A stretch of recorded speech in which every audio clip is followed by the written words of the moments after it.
Bienvenidos a este quinto episodio de Derecho y Sociedad. Muchísimas gracias por el apoyo. Esperamos que hayan disfrutado el cuarto episodio. Y nada, en este quinto vamos a hablar sobre las sanciones en materia de compra y contrataciones, pero lo vamos a hablar desde un enfoque un poquito distinto. Porque no vamos a hablar de la inhabilitación per se, sino del registro de sanciones.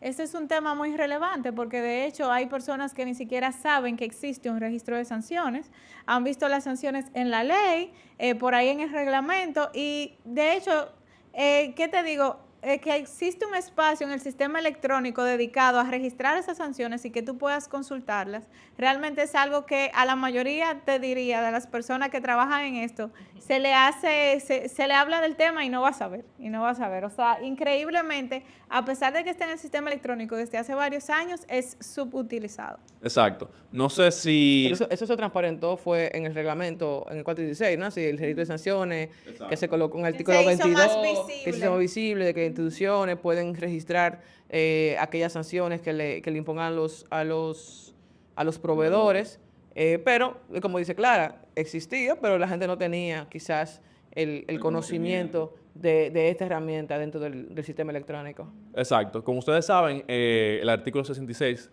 si mal no recuerdo, el que establece las sanciones, establece que el proveedor puede estar sujeto a diversos tipos de sanciones, lo cual nosotros no necesariamente coincidimos que son sanciones, porque la ley te habla de advertencia escrita, te habla de terminación unilateral del contrato, te habla de ejecución de garantía. En particular, para mí, ni la terminación ni la ejecución de garantía son sanciones per se. Para mí son...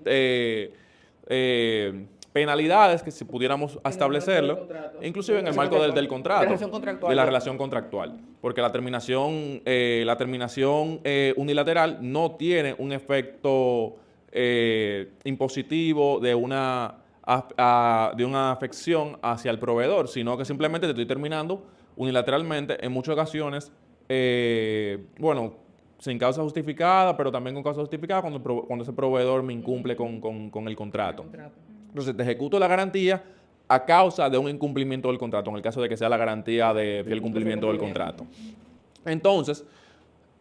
La inhabilitación sí es una sanción. Exacto, la inhabilitación sí es una sanción. Directa al proveedor y su posibilidad de participar en procedimientos de compra posteriores a la emisión de esa Exacto, sanción. esa es la principal sanción y de hecho es, a mi entender, en mi experiencia y en la práctica, es la única sanción que he visto que sí se registra y queda tan registrada que queda registrada en la constancia de RP, de Registro de Proveedores del Estado. Correcto. Ahí tú tienes una casilla en la cual te establece, si mal no recuerdo, dice sanción y te dice inhabilitado por X resolución. Establece el motivo y la resolución que inhabilita ese proveedor. Pero...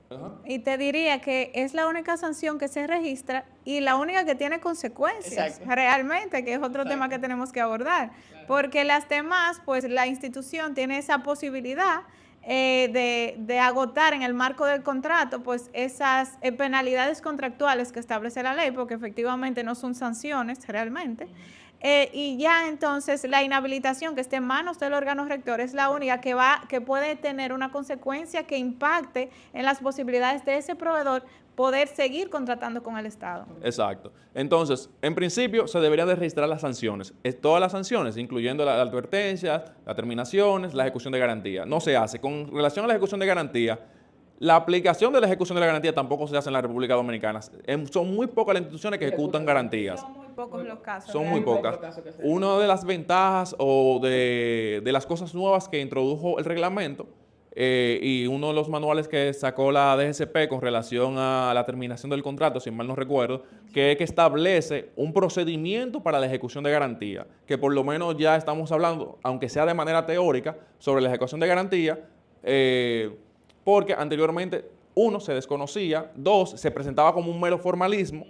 Te presento la garantía, pero te incumple el contrato, pero tampoco te ejecuto la garantía, porque se supone que la garantía es para la protección de la institución ante precisamente el incumplimiento.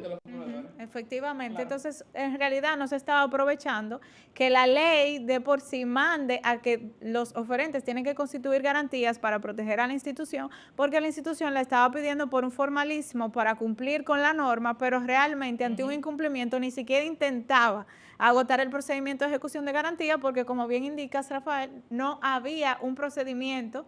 No había una idea, una línea a seguir. No sabían, pero ¿cómo se hace eso? Claro. ¿Por dónde puedo caminar? Entonces, ya con el reglamento y ya con las políticas que se han emitido al respecto desde el órgano rector, pues las instituciones van teniendo una idea. Esto no quiere decir que de verdad está como que sea tan efectivo que en realidad las instituciones estén obteniendo pues un beneficio y estén ejecutando garantías en el día a día, pero sí nos vamos acercando. Sabe que con relación a las sanciones también, una de las cosas que siempre me ha llamado la atención es que hay instituciones que son reacias a sancionar al proveedor, a un incumplimiento. Ellos se encuentran a un incumplimiento. Yo tengo una necesidad, necesitaba eso para X tiempo, me incumpliste, te doy un chance, me incumpliste, y al final prefieren terminar el contrato, continuar con el segundo lugar. Y ni siquiera solicitar la inhabilitación. Entonces, la institución sale afectada económicamente también, en tiempo, y no solicita la inhabilitación del proveedor. Yo entiendo que ciertamente hay varias inhabilitaciones, como el tema de la falsificación, de la documentación falsa, que son inhabilitaciones, la inhabilitación es permanente en particular. Exacto. Antes de tu entrar ahí, Rafa, sería bueno dejar establecido que el régimen, las sanciones, hay sanciones que la imponen la institución de contratantes, como mencionaba al principio, que son la advertencia escrita, ejecución de garantía, y hay una que es la que impone el órgano rector, que es la inhabilitación per se. O sea, pero bueno aclarar que es una competencia exclusiva del órgano rector y hay unas causas por las cuales el órgano rector impone esta sanción, como lo que está comentando Rafa ahora mismo, como es la falsificación de documentos. Que es la principal. Entonces, tú tienes proveedores, uno, que te falsifican documentos en un proceso, tú te das cuenta, tú lo descalificas, establecen en el informe que la documentación es alterada, es falsificada y no solicitan la inhabilitación. La ley establece un mandato de que eso para mí no es opcional solicitar la inhabilitación. Para mí la ley establece un mandato. Inmediatamente tú identificas una causal, tú tienes que cumplir con eso. Yo entiendo que hay veces que en el caso de la inhabilitación permanente, la sanción es exagerada en algunos casos, que es muy fuerte, pero la ley está ahí, son cosas que se tienen que hacer. Si la sanción es muy fuerte, entonces vamos a modificar la ley, que ciertamente viene una modificación de ley donde hay unos reajustes con relación a las inhabilitaciones, con relación a los plazos, pero apliquemos las sanciones. Inclusive, vamos a aplicar las sanciones que son de inhabilitación temporal, de 1 año, 2 años, porque yo no puedo, en el marco de mi contratación, en el marco de mi institución, permitir que un proveedor que me está incumpliendo, un proveedor que me falsificó una documentación, que me obstaculiza mi proceso, por X o Y razón, continúe haciéndolo conmigo y con otras instituciones, porque lo que lo hace conmigo también lo hace con otras instituciones. Entonces, continúe contratando con el Estado, perjudicando al Estado, sin aplicar una debida sanción. Entonces, para mí otro tema que tenemos que hablar, aparte del registro, es el tema de las consecuencias de las sanciones. Entiendo que un proveedor que me incumple no puede, o que tiene un historial de incumplimiento, que todo el mundo sabe, o sea, en instituciones tú sabes quién te cumple y quién no te cumple. E inclusive hay proveedores que tienen hasta su fama entre varias instituciones. Tú dices, fulano, pero es un tema. Claro, y tratan de descalificar a fulano para precisamente, en vez de solicitar la elección, pero prefieren descalificarlo o buscar alguna alternativa, fulano te recurre, pero prefieren no adjudicarlo, se lo adjudican porque no le queda de otra, o le adjudican, hay un incumplimiento. Entonces, para mí, tú no puedes tratar de la misma manera a un proveedor que te incumple, que tiene un historial de incumplimiento, con un proveedor que siempre está cumpliendo. Debemos de tener algún mecanismo de evaluar la ejecución del proveedor. Si yo tengo un proveedor que siempre me cumple en el plazo y tengo un proveedor que no me cumple en el plazo en el 50% de los procesos, si tengo un procedimiento X, vamos a suponer un procedimiento de urgencia, ¿por qué en ese procedimiento de urgencia yo no pudiera darle algún tipo de incentivo, algún tipo de beneficio en la evaluación de que, mira, es un procedimiento de urgencia, lo necesito rápido, para mí lo más importante ahora mismo es el tiempo, y este proveedor tiene un historial excelente de cumplimiento? Claro, ajá.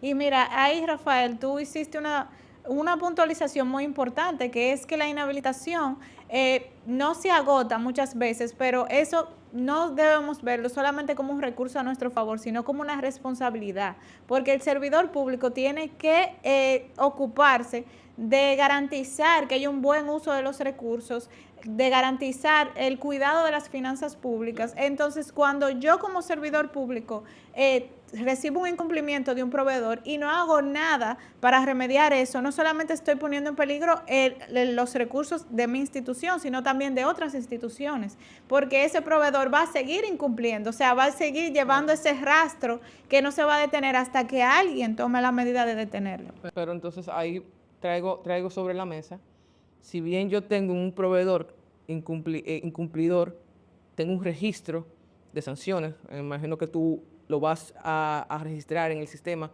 Rafael Heredia es un proveedor incumplidor, incumplió aquí y tengo el registro. ¿Qué me permite hacer registro contra ese proveedor incumplidor?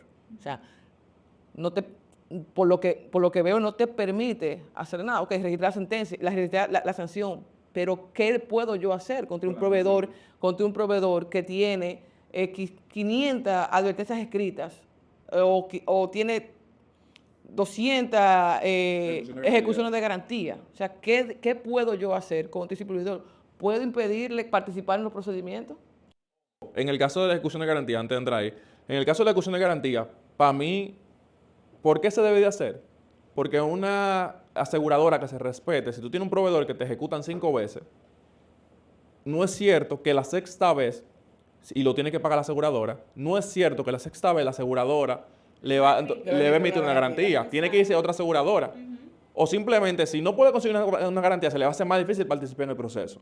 Entonces, de alguna manera u otra, hay que tener esa consecuencia con relación a los proveedores, tanto si sea económica, si sea inhabilitación, pero tiene que haber algún tipo de consecuencia para esos proveedores que no cumplen. Entonces, ciertamente, actualmente, no hay ningún criterio administrativo de parte de la dirección, no hay algo tan claro en la ley que te permita decir, mira, dentro de la evaluación, en mi opinión, debería, por vía reglamentaria o inclusive hasta por pliego de condiciones, hay gente que dirán que sí, hay otros que dirán que no, pero hasta por el pliego de condiciones. Yo entiendo que es posible por el pliego de condiciones establecer que si yo tengo un registro de sanciones o un historial de incumplimiento de ese proveedor, ¿qué me impide a mí establecer en mi pliego de condiciones un tema, por ejemplo, por puntaje? El proveedor que tenga experiencia, tú evalúas la experiencia. Ahora, el proveedor que tenga experiencia, pero que esa experiencia sea lineal en cumplimiento, de que siempre me ejecuto el proceso bien, de que no le echo una advertencia, de que, por ejemplo, si le hice una corrección, me hace la corrección, o que siempre lo hace en plazo, y tú tienes forma de demostrarlo, que eso es lo importante, debe haber una forma de demostrarlo, tanto por alguna certificación de la institución, o si el registro de sanciones permitiera establecer, por ejemplo, al momento de evaluar tu contratación, de evaluar tu contrato, tú tienes un contrato adjudicado, la sección de evaluación, mira, ¿el proveedor te cumplió en el plazo? Sí. Entonces tú verificas la experiencia de ese proveedor y verifica el historial de cumplimiento de ese proveedor y darle una puntuación mayor a ese proveedor con relación al otro proveedor que te incumple. Porque, vuelvo y repito, hay que tener algún tipo de incentivo o de beneficio para ese proveedor que lo está haciendo bien con relación al proveedor que lo está haciendo mal. Porque imagínate, ha sucedido el tema de las obras.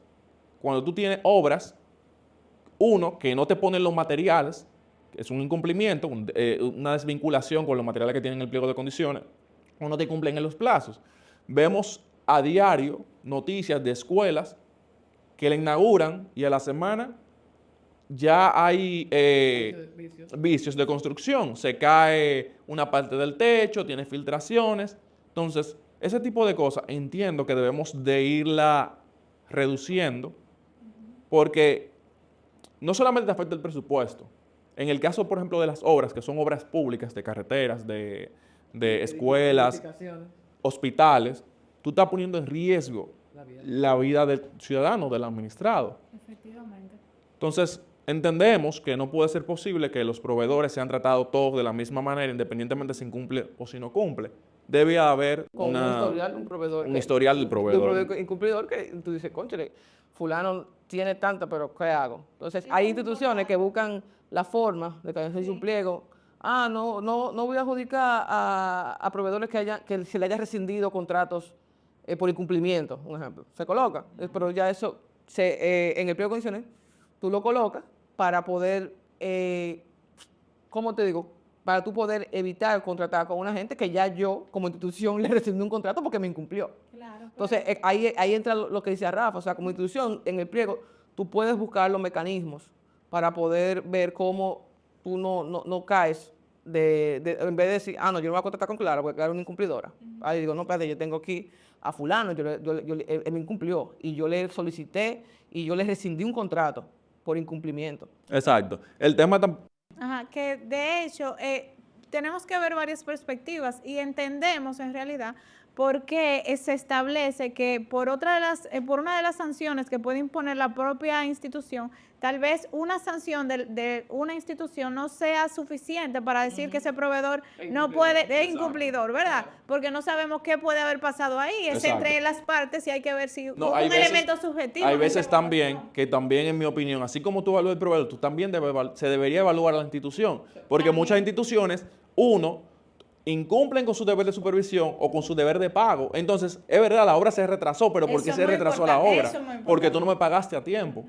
Entonces, es ciertamente, desde el punto de vista de los proveedores, hay un tema, pero también desde el punto de vista de las instituciones también hay otro tema que no se puede omitir. Sí, pero antes de que tú entres ahí, Rafa, ya para agregar a lo que decías del pliego de condiciones, otra idea que entiendo que podría ser factible y para hacer aprovechable el registro de sanciones, es tal vez establecer un sistema de riesgo en el pliego de condiciones y yo establecer, niveles de riesgo dependiendo de la cantidad de sanciones que haya tenido ese proveedor con diversas instituciones y entonces establecer que yo no voy a contratar a proveedores que hayan alcanzado X porcentaje de riesgo, por ejemplo. Exactamente. Eso podría ser un elemento más objetivo y que permitiría aprovechar realmente ese registro de sanciones. Me encanta esa idea. El registro debe tener un fin.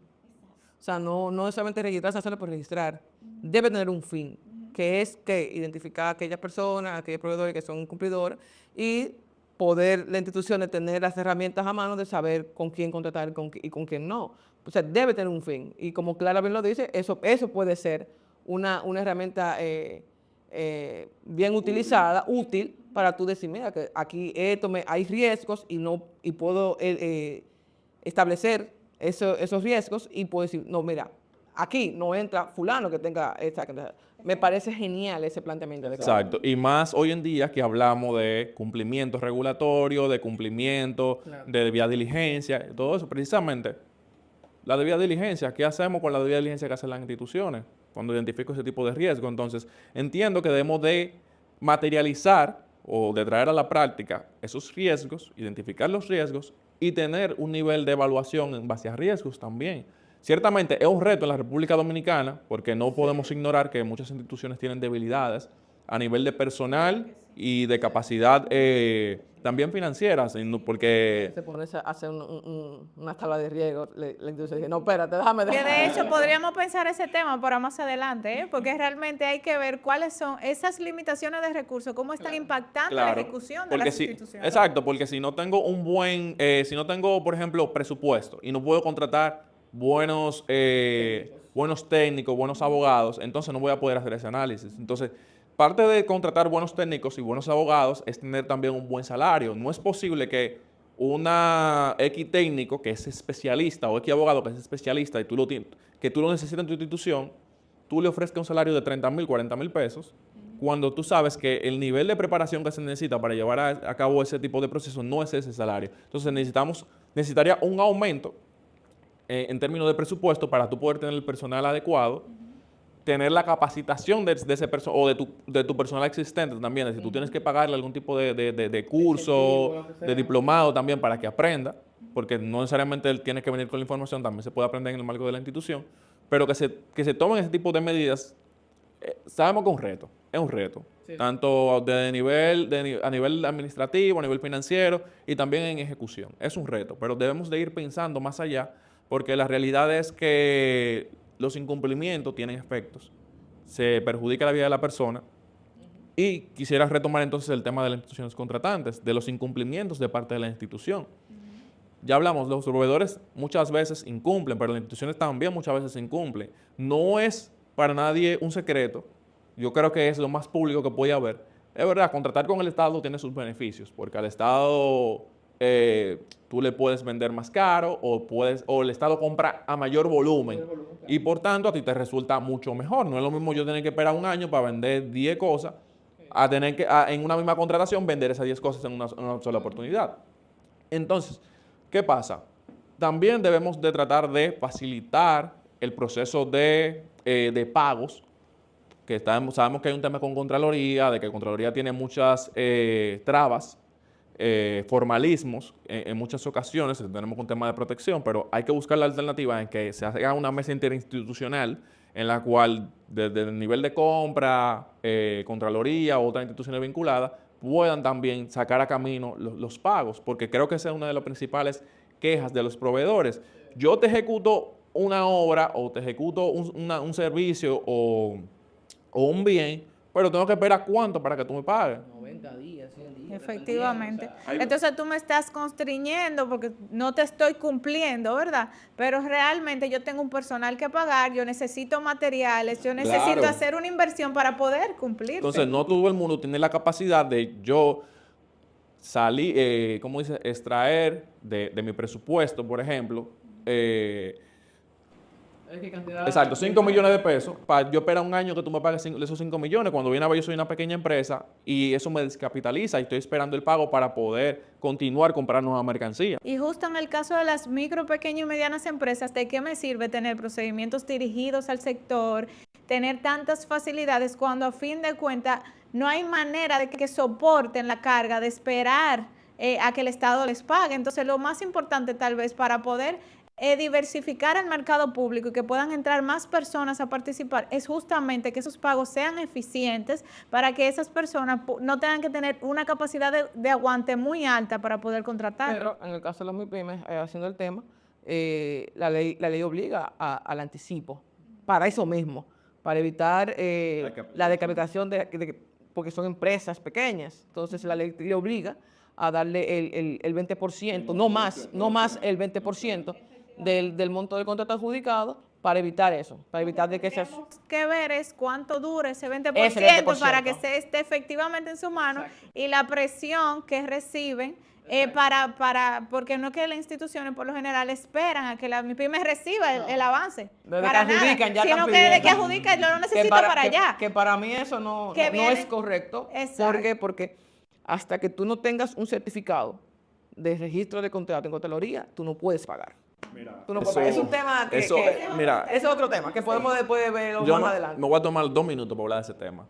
De proveedores que firman contrato, entregan, pero todavía no está certificado el contrato. Obviamente que se va atrás el pago. Claro. Porque tú como proveedor, lo primero, es verdad, la institución ejerce presiones, pero tú como proveedor, lo primero que tienes que asegurar es tu pago. Y tu pago, la única manera de asegurarlo es con que ese contrato está registrado. Si no hay certificación, no hay forma de pagar. Entonces, no hay forma de pagar. Eso pasa mucho en los casos de entrega inmediata, donde tú tienes una institución que está requiriendo algo para el mismo día de la adjudicación, para 5 días dentro de la adjudicación, pero posiblemente ese contrato lo suscribimos el mismo día, te entrego el otro día, pero ese contrato no se está registrando el mismo día. Entonces, al final, quien termina pagando por la mala planificación de la institución es el proveedor, porque la institución dice, bueno, mira, apenas me dio tiempo para hacer el proceso, yo no tengo tiempo ni para esperar certificación y mucho menos para esperar que te caiga un avance. Exacto. Pero trayendo, Rafa, de nuevo a la mesa el tema de la evaluación tanto de la institución como el contrato como del proveedor, es bueno indicar que el portal, que el sistema electrónico tiene habilitada tanto la evaluación de la institución para que el proveedor la haga, como la evaluación de la institución hacia el proveedor. O sea, es bueno que sepa que eso existe, que ahora que puede manejar ese temita ahí mucho más que cualquiera. Eso existe y eso hay que darle uso, o sea, hay que evaluar a la institución y todo eso que comentaba Rafa y que hemos comentado aquí sobre los pagos, la institución hace los requerimientos como ella dice que lo va a hacer en el pliego, porque yo hablé con mi pliego, bueno, mira, yo voy a requerir la ejecución de ese bien 5 días después que el contrato esté certificado, que es lo correcto.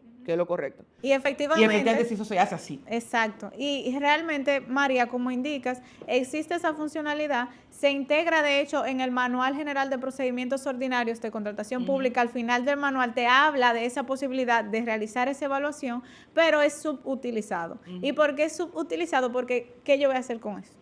O sea, ¿para qué me va a servir? Eso puede servirle, por ejemplo, a los proveedores para verificar, bueno, mira, esa institución no cumple, entonces no me voy a arriesgar a participar ahí, ahí puede pasar, pero de cara a la institución, bueno, tengo un proveedor con una mala puntuación, pero ¿qué puedo hacer con eso? No le puede impedir que participe. Exactamente. Hay que ver también la jurisdicción comparada, saber cómo lo están haciendo, porque si se copian algunas leyes, ¿por qué no copiar también algunas cosas que se puedan hacer bien con relación a algunas buenas prácticas? Entonces, me quedo con esa parte. Somos conscientes que las instituciones tienen retos administrativos, financieros, que hay proveedores que incumplen, que eso es un dolor de cabeza para las instituciones, pero también somos conscientes que las instituciones también incumplen con sus deberes y por tanto los proveedores se resultan afectados y por tanto si hay un incumplimiento de una parte, tú tampoco puedes exigir un cumplimiento de la otra. Claro. Entonces, cumplamos para que me cumplan. Claro.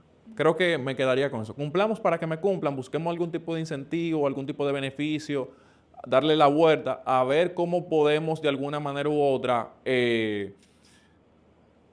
incentivar que el proveedor te cumpla en el tiempo, te cumpla bien. Y efectivamente de ahí la importancia, como hablábamos desde el principio, de aprovechar ese registro de sanciones, tanto desde la institución como desde el punto de vista del proveedor y tener esas evaluaciones tal vez más visibles. Y tal vez podríamos pensar que hay un perfil de la institución contratante. Por ejemplo, ustedes saben que dentro de transparencia tenemos la parte de compras y contrataciones de manera obligatoria en las instituciones. Claro. Ahí debería tal vez estar de manera obligatoria los niveles de cumplimiento de esa institución. Claro. Y que el proveedor sepa desde el principio en qué se está metiendo. Entonces, si la institución sabe que está visible, ¿qué va a hacer? No, espérate, yo tengo que tener ese rating lo más alto posible para que los proveedores vengan a participar porque se me quedan vacíos los procesos. Entonces, tal vez eso podría empujar que el procedimiento administrativo para los pagos se agote más rápido. Sí, el tema de los pagos, antes ya de cerrar la conversación, el tema de los pagos es algo complejo. Incluso en el pliego estándar, en el nuevo, la redacción está para que tú, en tu pliego, contemples el plazo de la suscripción del contrato hasta el pago, incluyendo el registro del contrato. Entonces, las instituciones tienen que tener en cuenta, ok, si yo digo que yo voy a que yo voy a pagar a 60 días luego de la suscripción del contrato, en esos 60 días yo tengo que suscribir el contrato, registrar el contrato y pagar. Y sustentar cualquier cosa que sea Contraloría. Exactamente, cualquier cosa Contraloría. Pero en el tema de las sanciones, me quedo con la parte de que hay que hacer, la institución tiene que hacer sus advertencias cuando tengan proveedores incumplidores, tienen que solicitar la sanción al DGCP cuando proceda, porque es la única forma de ayudarnos a, como decía bien Rafael al principio, nosotros identificando aquellos proveedores que no funcionan y que si me lo hicieron a mí, se lo van a hacer a otro. Entonces, hay que solicitar las sanciones cuando proceda, inhabilitaciones,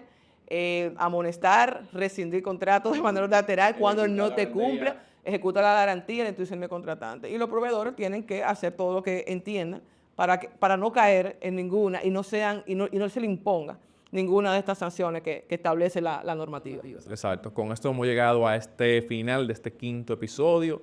Manténganse atentos. Entendemos que vienen buenos episodios próximamente también, al igual que estos. Tal vez hablemos de un chin de monitoreo. Ay, también un chin... Un tema que me gustaría volver. Un tema de Contraloría. Claro.